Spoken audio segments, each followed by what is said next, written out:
that it is often excessive, that the police specifically target minorities, and that the police do a generally inadequate job of policing themselves and investigating things like citizen complaints. Well, the problem here is one of data quality. And the fact is that the vast majority of police databases rarely collect the type of data that you need in order to understand the true nature of police-citizen interactions. And with due respect to the Seattle Police Department, even a $12 million data management system is useless if you're not collecting the right kinds of data. And so some of the work that I have done in this area and others have done in this area to try and nudge things forward is demonstrate that one of the most important types of data we can collect relate to proportionality of force. So we have to collect information about levels of force that are actually used and levels of resistance that actually occur within incidents.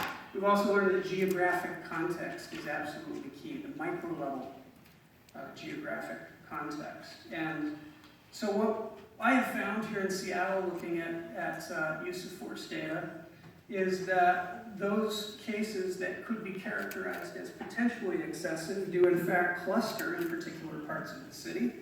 And that's where the social justice angle is. That's where the benign story, this statistical story, yes, it's true, use of force is rare. Yes, it's true, when it is used, it tends to be low level and proportional. Yes, it's true that suspect demeanor outweighs any effect of suspect race, but when you put it in geographic context, it suddenly becomes a lot less benign. And that's where disproportionate impact evidences itself, is that there are particular communities, minority communities in the Seattle area that are disproportionately the subject of disproportionate force, potentially excessive force. So I go around and peddle this, right? This is my story. And like the jokes I was making at the beginning of the talk, I found out that no one wanted to hear that and no one cared. With a few exceptions, I spoke to this was pre-consent decree, I spoke with the ACLU, I spoke with the Department of Justice, I spoke with the Community Police Commission after that was formed, or at least their representatives, I spoke with the monitoring team, I spoke with members of the City Council about this. And what I found was that the mantra changed. Before the consent decree was in place, everyone was focused on how often force was used and whether it was excessive or not. And as soon as I started raising these inconvenient realities out of the data, the mantra changed. And the mantra suddenly became, well, the numbers don't matter because there's a problem. And so to the quantitatively inclined, that is a problematic statement. The numbers don't matter because there's a problem. And that was when I realized that it's really not possible to have a rational discussion about some of these things because they are so emotionally charged. And so like the statistician who wants to tell the parents of a recent school shooting that there's no safer place for their kids than a school, nobody wants to hear these use of force statistics either. I'll just leave you with a somewhat cynical thought regarding Seattle here, that lest this be much of a concern to you, never fear. The Monitor has told us that the Seattle Police Department will be reformed by next year just in time for the mayor's re-election, so we don't have to worry about that.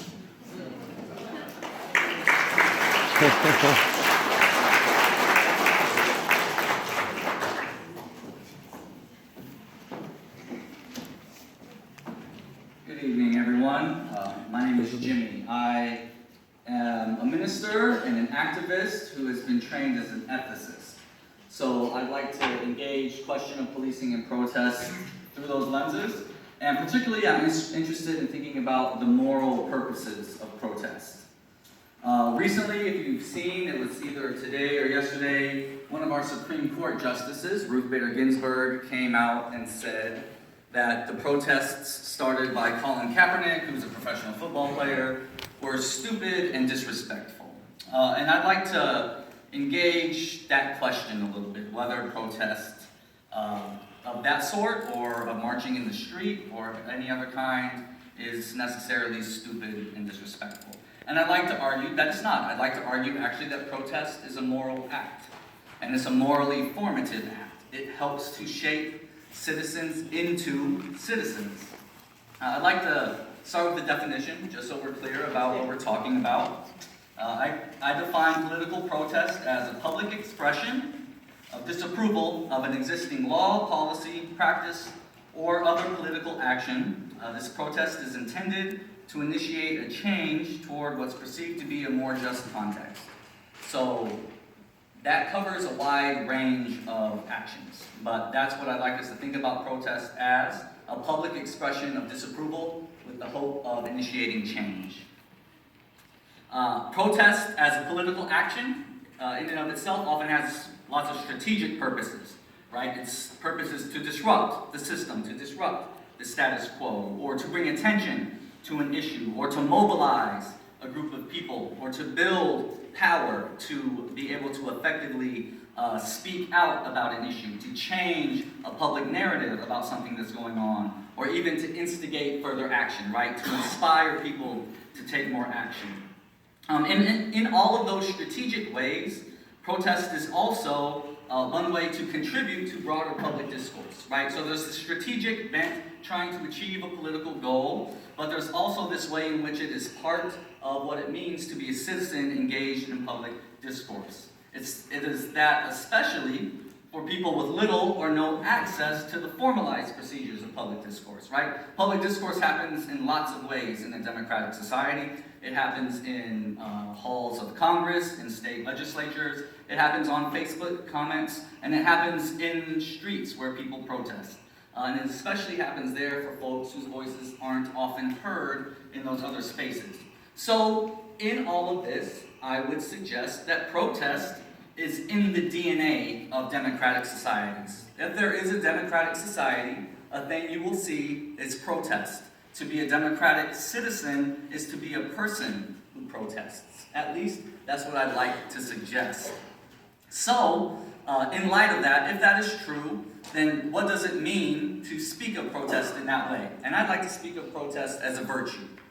That the ability to protest and taking advantage of that is a sign of democratic virtues.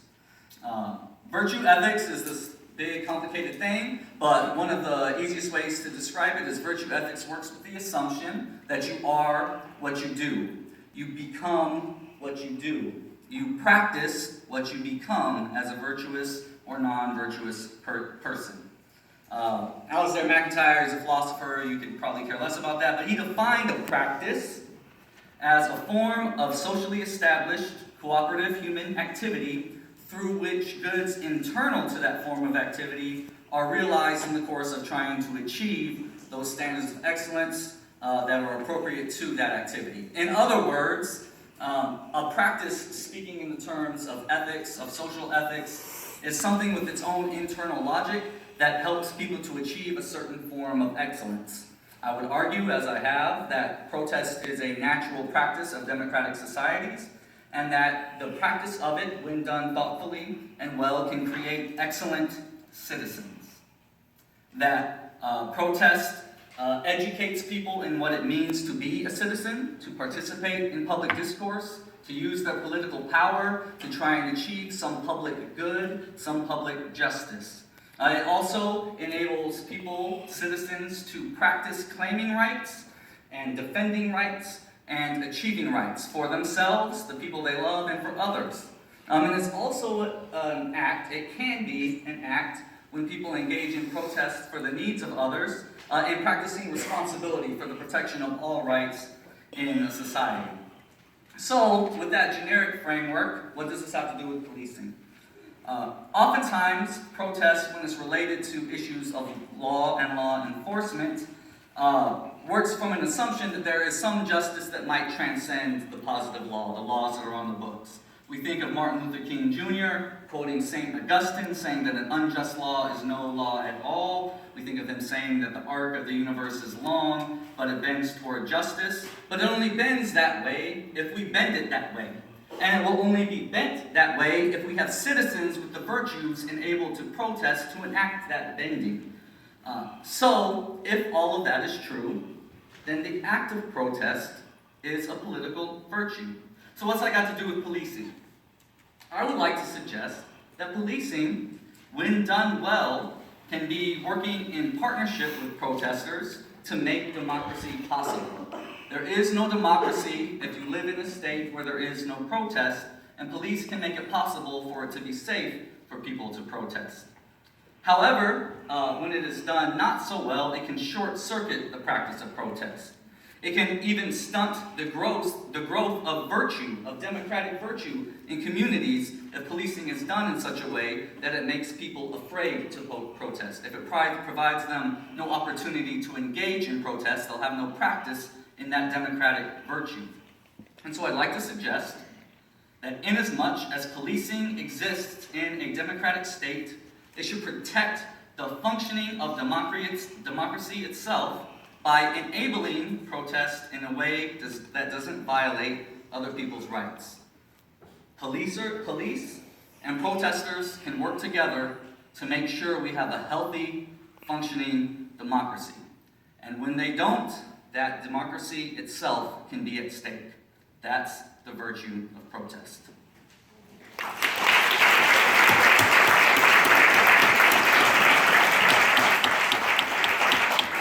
Good evening. I'm Professor Stephen Rice. Thanks for coming tonight. I'm from the Department of Criminal Justice here at Seattle U.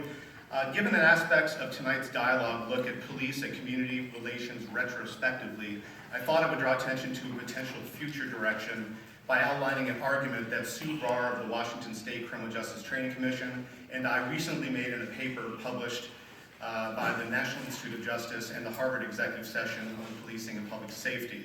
And that is, in my opinion and Sue's opinion, there's untapped potential value in shifting focus away from the police officer as warrior to instead reward and reinforce the police officer as guardian. In essence, recommit American police culture to democratic ideals. Beginning in the 1960s and more recently fueled by post-9/11 fears, American policing has slowly drifted away from Plato's vision of guardians and Socrates' view of guardian education as expressed in Plato's The Republic. This original view of guardian education was very humanistic. It takes shape through criminal justice education that stresses theory, ethics, plus the nature of virtue. Despite 2 decades of aspiring for effective community policing, American law enforcement sometimes seems to have drifted off the course of building close community ties toward creating, quote, safe distance from community members, in some cases substituting equipment and technology as the preferred means of addressing threats to public safety. In some communities, the image of the friendly neighborhood beat cop, the community guardian building relationships, has been replaced with the image of an urban warrior trained for battle and equipped with the accoutrements and weaponry of modern warfare.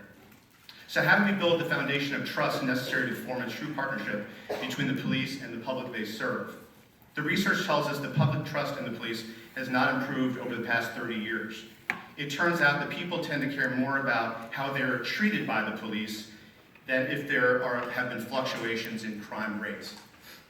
This phenomenon, known in academic circles as procedural justice, you might remember my colleague from the Department of Psychology brought this up earlier, is practiced and understood by effective and respected beat officers. The public knows it when they see it. Both beat officers and members of the public would describe procedural justice in action as being a good cop and doing the right thing. It also relates, in my view, to humanness. Procedural justice focuses on impartiality during interactions between police and the community, participation through the affordance of voice from the public during these interactions, fairness, and the consistency of treatment. Procedural justice relates directly to legitimacy, as was stated earlier, and each of these concepts speak to guardianship. Given that I was tasked with finishing this talk in 7 minutes, there isn't adequate time to fully explain what guardian education might fully look like. Sue Barr at the Training Commission, however, has made major modifications to the basic law enforcement academy curriculum with the guardian in mind. Her curriculum argues that positive police contact facilitates public confidence. People tell good cops what is going on in their neighborhoods and work with them to keep it safe. They view good cops as part of their community.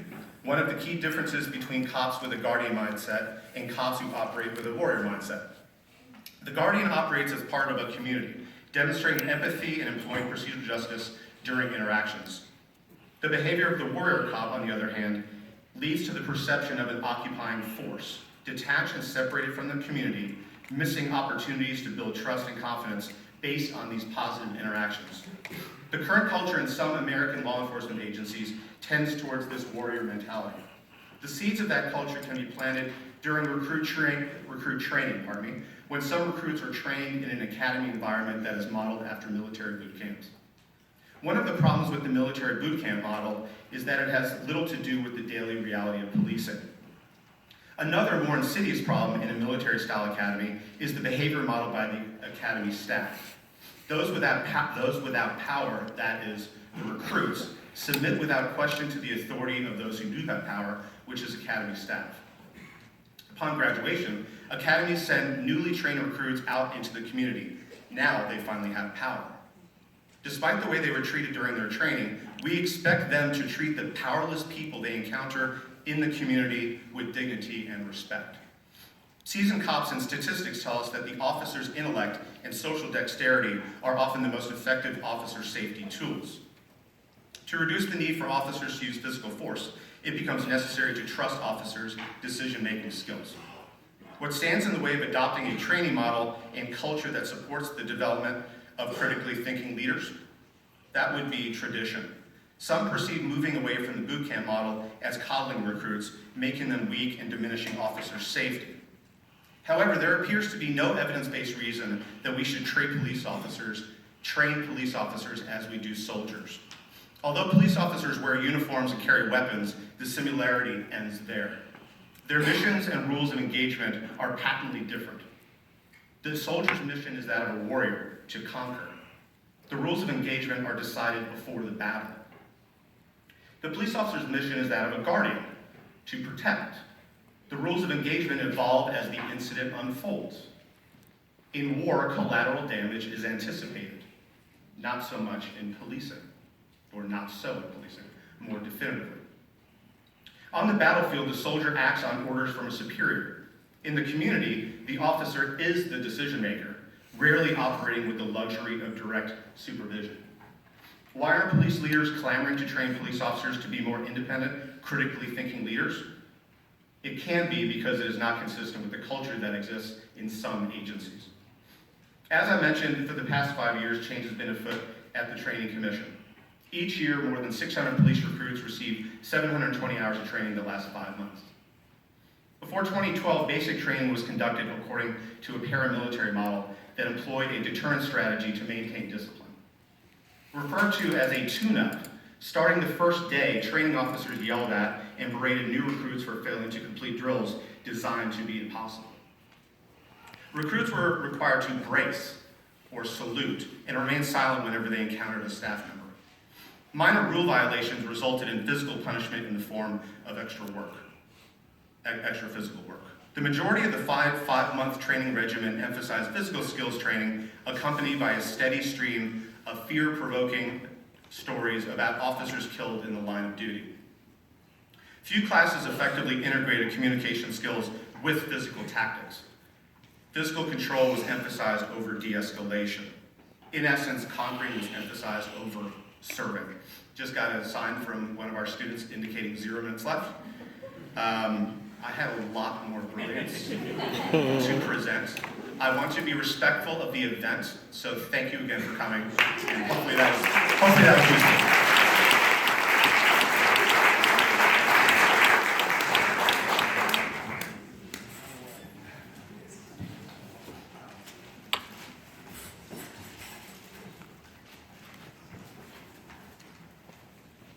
I'm just going to come out here. Can you all hear me?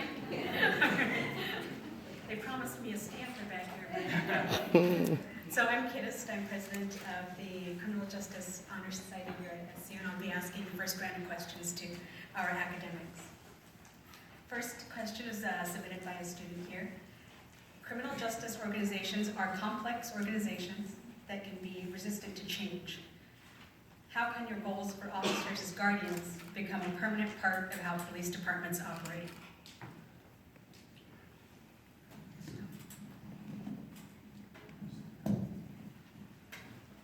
Well, that's a fantastic question. I think the way I would approach that is by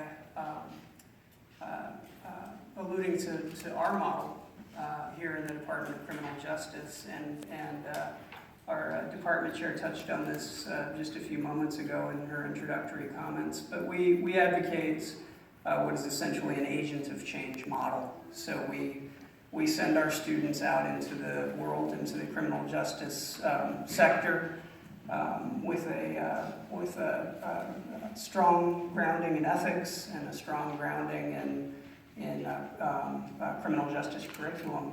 And we encourage them to stay put. So yes, it's tremendously difficult to change an organization, but there's no better place to do that than from within. And so the challenge is to convince students to stay put when they see injustices in their places of employment, because the easy thing to do, the thing that so many people do, is quit and walk away in frustration. It's very simple to do that.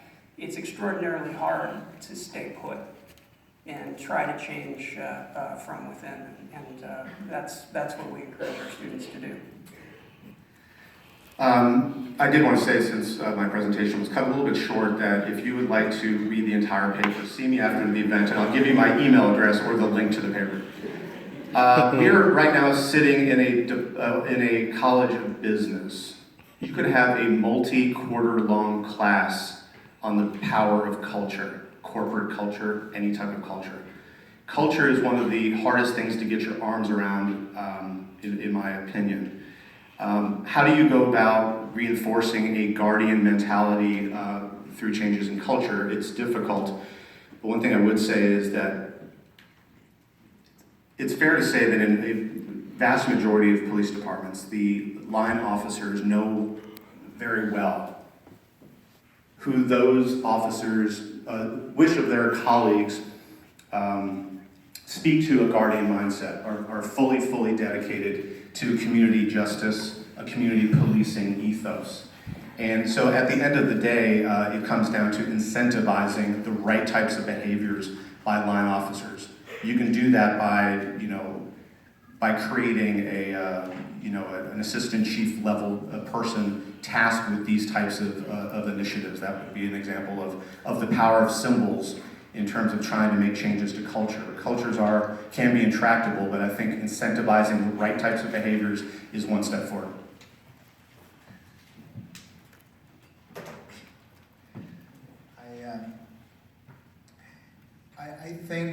I think that it's an unfair burden on people freshly entering the criminal justice field to expect them to be agents of change in a culture that is entrenched in some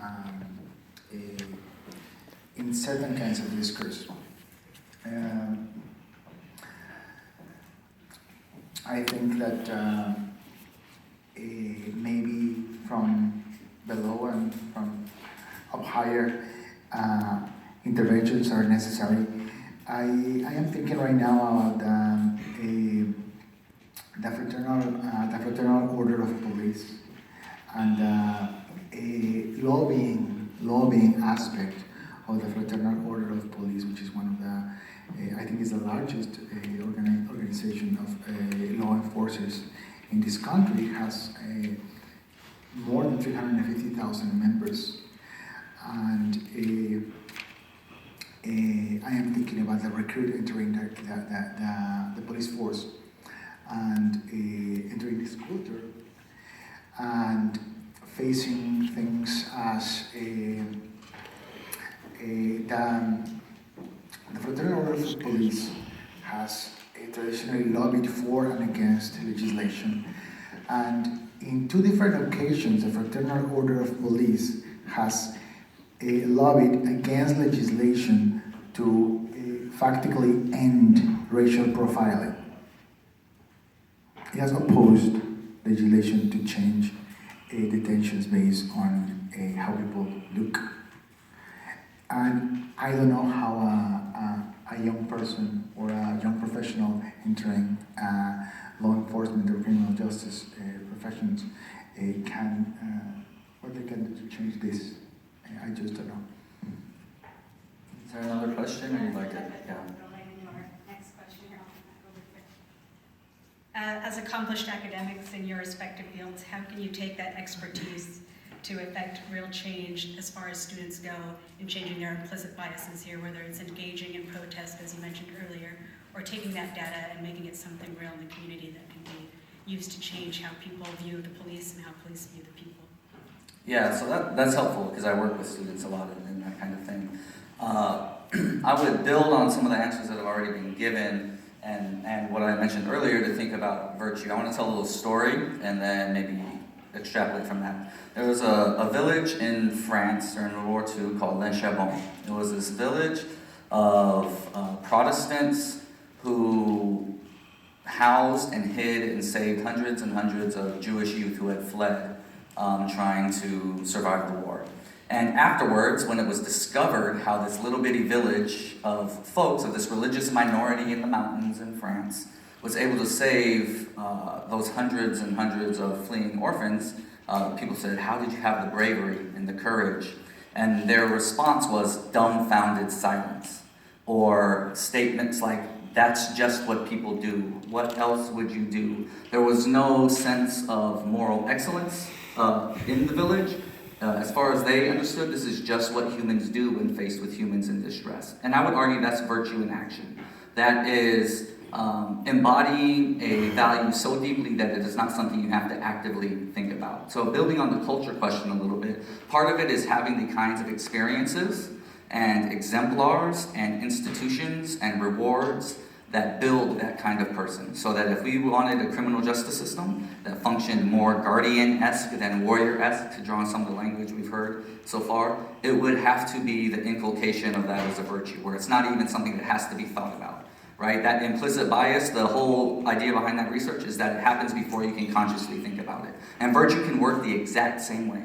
And one way I think that happens with students here, one way that we try to do that is providing new experiences that have reflection built in so that there is this feedback loop where students are able to embody or have some values that might be talked about embedded in their own being in some way that can't even be expressed. And of course, for those administrators in the room, that's really hard to measure in learning outcomes, but it's the way that virtue is actually learned.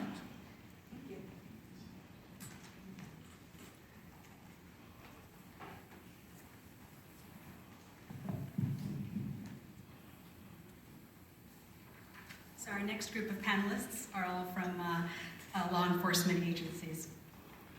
Rex Caldwell, the Operations Division Manager from Washington State Criminal Justice Training Academy, is our first speaker.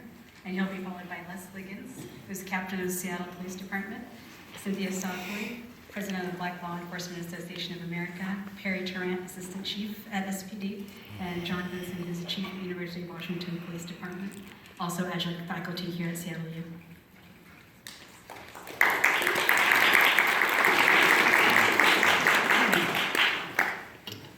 Thank you. I was a little excited to get out of that chair after the past hour. Good evening, everyone. My name is Rex Caldwell, as introduced. I will forego the bio. You have a copy. I would ask real quickly, as an adjunct for Shoreline Community College, I did offer my students extra credit if they appeared tonight. Is there anybody here that needed that extra credit? Beautiful. I actually have two. Getting you to shop.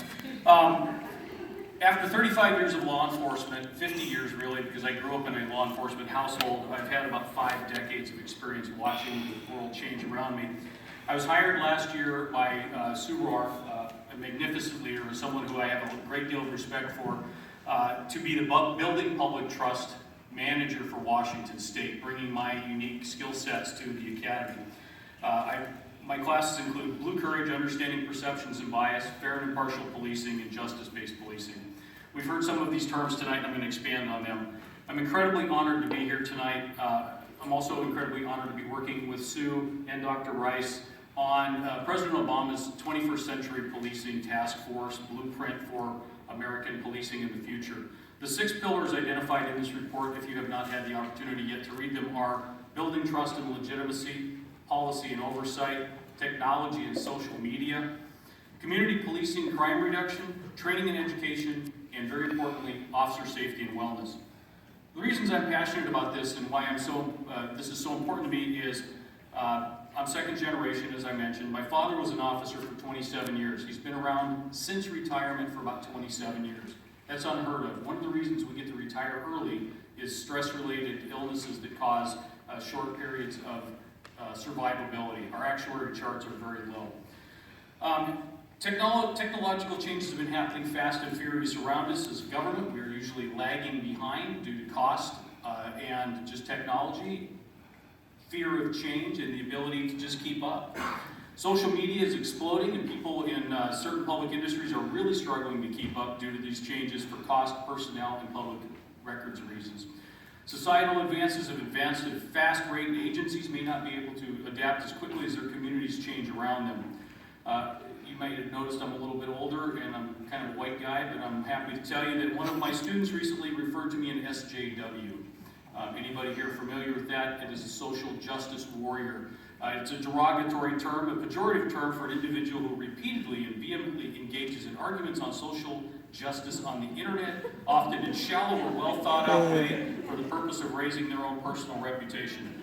I laughed when I was called an SJW. I thought it was hilarious. And then I set it straight, because I'm also the executive director of Special Olympics for Washington State. I'm on the board of directors for Ronald McDonald House, Stand With Those Who Serve. I'm Kiwanis president and many other charitable causes because I believe in service. During my career, police training has come a long ways, and that's what I'm here to talk about. In 1962, when my dad got hired by Renton Police Department, there was no police academy. He learned on the job and attended the academy after 10 years of service. When I started in 1981, the academy was 440 hours. It is now 720, as was mentioned earlier. This doesn't sound like a very long number until you take into account the month or two before and 3 months of field training after. That takes it to nearly 1,700 hours of training, so it is actually quite a bit longer. One thing that is very important is today, as we look back as our history as a nation, we cannot simply deny some of the things that have happened in our history. We may not be individually, personally responsible for the history of our professions or our nations, but we must all acknowledge this history and come together and move forward. The future of the police profession is enhancing community ties with a recognition that our authority derives directly from the people. We the people, the Constitution of the United States, sets in place our representatives who appoint us as police officers.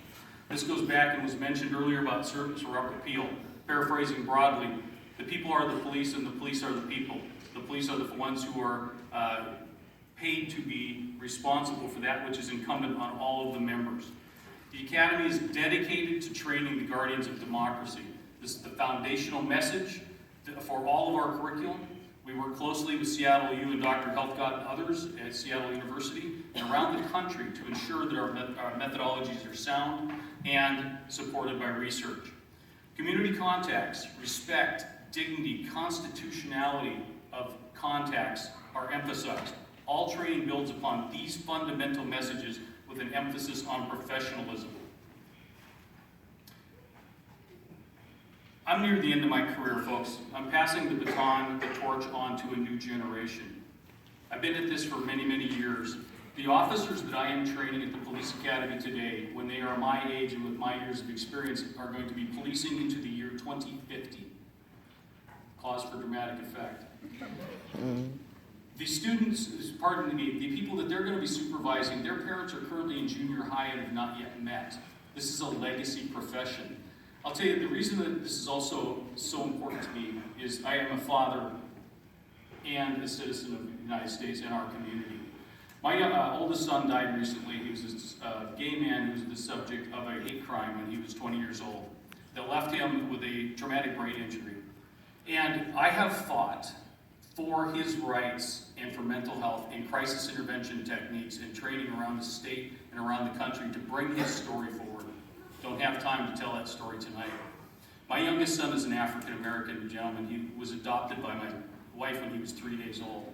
Came into my life when he was 3 years old. I have seen the forms of racism in my family when my son and I go out to the shopping mall and people watch him and ignore me. But it is terribly entertaining from a sociological standpoint to watch their heads explode when I throw my arm around them and say, Mom's waiting, we gotta fly. When Trayvon Martin was murdered, my son was 1 year older than him and would frequently walk to the store near my house. And I had those conversations with my son. The same conversations I have with students at the police academy about what it means to be a citizen, what it means to be a part and a legitimate part of a community. I'm about to get the big zero here, so I'm going to leave you with something that I tell every class I teach. And I travel around the country providing information to cops about all kinds of great topics. But I'll leave you with what Maya Angelou said, which is an important fact, or statement, I'm sorry. People will remember what you said and what you did. But I'm going to get this right, because I can already see some people up here looking to scold me for getting it wrong. Ms. Angelou said, people will not remember what you said or what you did, but they will remember how you made them feel. Ladies and gentlemen, that is what I'm teaching at the Police Academy. That is what we are hearing from our constituents, and that is an important distinction for creating a better relationship for police and communities, one contact at a time. Thank you.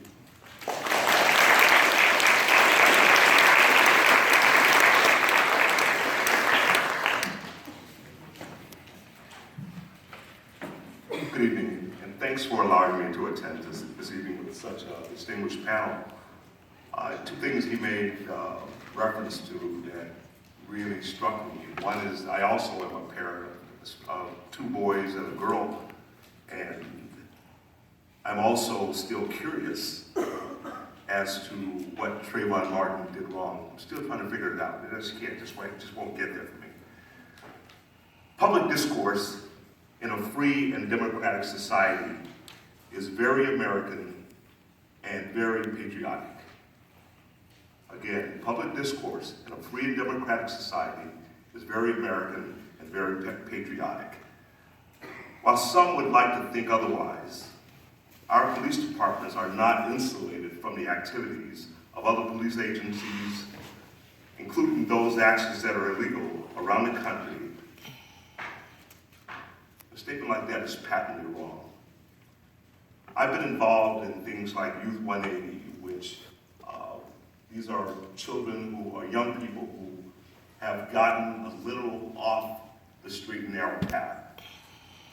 And the King County Prosecutor's Office has decided that getting them together with others and giving them a course of treatment and options allows them to turn their life around. That's what the Youth 180 is about. After completing that program, then whatever the charge that they were levied with will be dismissed and expunged, meaning it didn't happen and it didn't exist. Another way of keeping young people out of the criminal justice system and giving them an avenue to move forward. Assisting with people like the LEAD program, Law Enforcement Assisted Diversion, where the Seattle Police Department stops and takes people who've committed low-level drug offenses to drug counseling and drug treatment places without placing them in law enforcement, without placing them in jail or placing them in situations where there will be more and more harm. Again, harm reduction is very important. The issue of Mo 100 is a group that I participate with, and that's where a group of black African-American men went to South Shore, and what we did was greet a group of young people as they were on their way to school and let them know that we presented a different side as to what African-American men look like. The people who came to that event were lawyers, doctors, judges, engineers, and just to prevent a different perspective of what they were being told that they were like, being told as to give them a different idea of something other than people telling them that they're useless and that nothing will ever become of them. We look at the Black Lives Matter itself, and Black Lives Do Matter. I also participated with that because that is something that's very important to me. Again, for two reasons. One, as an African-American man, as an African-American father, as an African-American man who was in law enforcement who believes that people in the community deserve to be treated fairly. We look at even the new abolitionist movement. Some believe that the police should not exist at all. I question that when we look at the number of people who would be harmed possibly in our communities because no law enforcement exists. People deserve to be treated fairly. They deserve to be given every possible chance as everyone else, but they do deserve the respect and fair treatment by law enforcement people. I look at also the no new Jim Crow and schools or prison pipelines. All these things are responsible as a result of actions taken by law enforcement and the criminal justice system. RSJI, I am a member of the Race and Social Justice Initiative core team and the Race and Social Justice change teams. The core team are members of law enforcement within our department who will actually go to different parts of the department and talk about and discuss with others those things that we should do as a department to make sure that people are treated fairly and justly in spite of race or other characteristics, disabilities, or whatever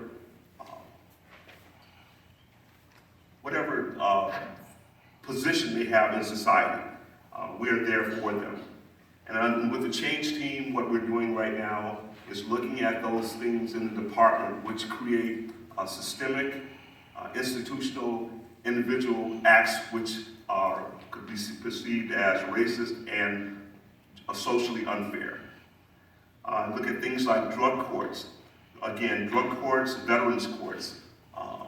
These are ways to, again, do the least amount of harm to people by allowing us as law enforcement people to get involved in taking people into situations, getting them help, and not leaving them lingering in the criminal justice system. I very much was pleased to be a part of the restorative justice movement. Restorative justice meaning those things that have happened to people, for example, people who have been arrested and brought into the criminal justice system. What things can we do to not only make sure that just simply because you were in the justice system, that these things are not held against you all your life, preventing things like good education, good jobs, fair treatment, fair housing, and etc. We want to see if we can assist with those things. And restorative justice, if we look at it on the surface, it would stop people who are headed toward the criminal justice system. It would not allow them to cross that road, but it would stand there and maybe use community people, use family members, or use others to say, this is a way that we can address these issues that you're having with the criminal, before you enter the criminal justice system. Therefore, no record, no imprisonment, no shortage of resources can then occur because we block you from entering the criminal justice system. All these things are in response to perceptions and the realities of mistreatment or disregard by the criminal justice system occurring in disproportionate numbers to people of color. Working with the Seattle Office of Civil Rights, working with the Seattle Change teams, working with allies of people of color, working with the Urban League, the Seattle City Attorney's Office, the King County Prosecuting Attorney's Office, and restoration of rights, such as with people like Judge Wesley St. Clair, all give us pause and give us hope that we can do things to keep people out of the criminal justice system. We can do things to keep people out of necessary encounters or bad encounters with the police departments. Finally, the public and communities must ask if not only holding police accountable is mandatory, but those who harm society through harming those who are least able to take care of themselves is acceptable.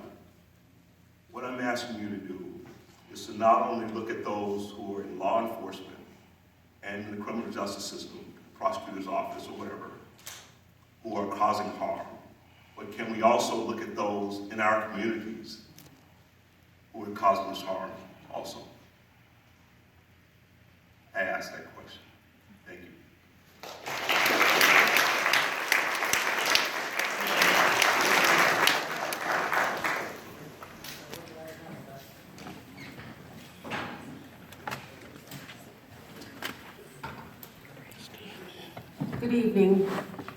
My name is Cynthia Lytle, and I am the president of the Black Law Enforcement Association in Washington. And, you know, I think that I'm gonna twist it up a little bit.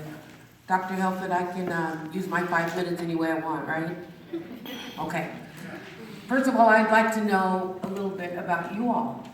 I can talk about my resume, I can talk about the work that I do in DLC, I can talk about the governor's task force that I'm sitting on the use of deadly force, but I don't want to do that. I want to find out, first of all, how many people are students here in criminal justice? Stand up, please. Wow. All majoring in criminal justice, right? Okay, stay standing. How many people here are law enforcement? Right, I see you. Leslie, Vic, stand up, please. You guys stay standing. Please stay standing. How many people here are family members that have been on the end of violence? Or have a family? Stand up. How many people here are advocates? Press. People born in another country.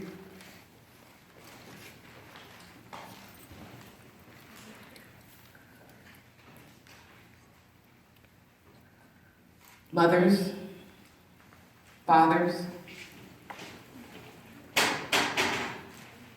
women, men.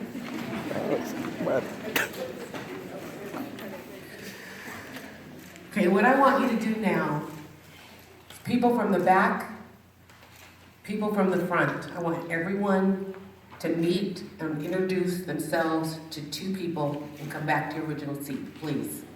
Quickly. Front people go to the back, back people go to the front.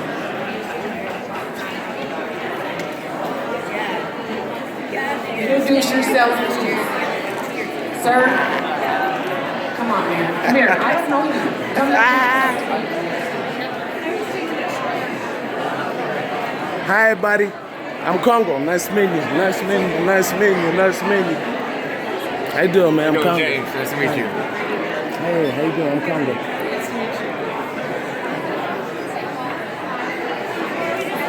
Introduce yourself to 2 people, please. How you doing? I'm Congo. I'm Kathleen Cook. Nice to meet you. Nice meeting you too. How you doing? I'm Congo, man. Nice meeting you. Congo? Yeah. Nice to meet you. Nice meeting you. Oh my God! Not working.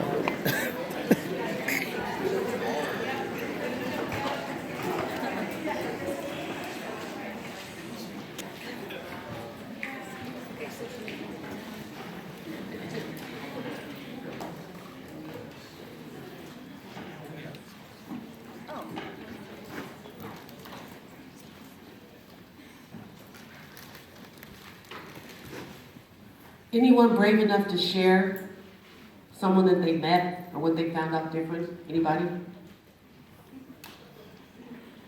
No? Somebody? Did you meet somebody? Okay, sir. What's your name? I'm Congo. What is it? Congo. Kongo. All right. And I met, was it Kathleen? Kathleen. And Professor in psychology. oh, yeah, I just met her. And Okay. Okay. Thank you. Anybody else? No? Okay, quickly, I just want to say you all that,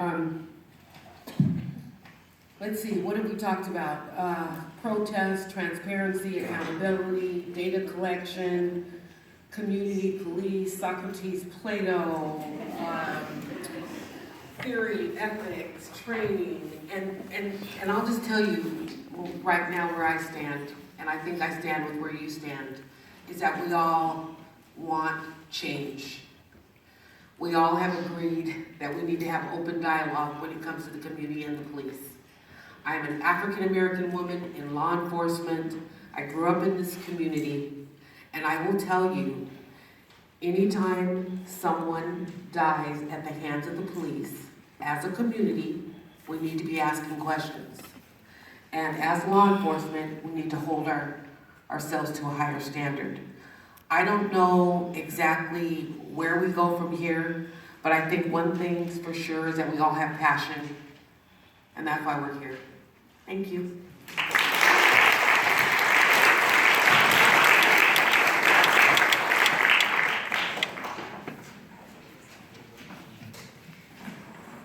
Good evening. My name is Perry Tarrant, and I'm going to do something not like that,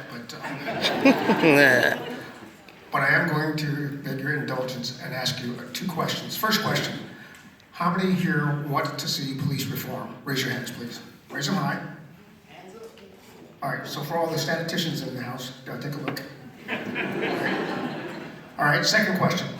How many of you are interested in becoming cops? Raise your hands. Thank you. A much smaller number, and the reason why I asked that question is fairly routinely I get to travel to Washington, D.C. as the national president of the Black Law Enforcement Executives. I get to sit in a room with the president and the vice president and talk about police reform. Last week, the United Nations Civil Rights Committee issued its report,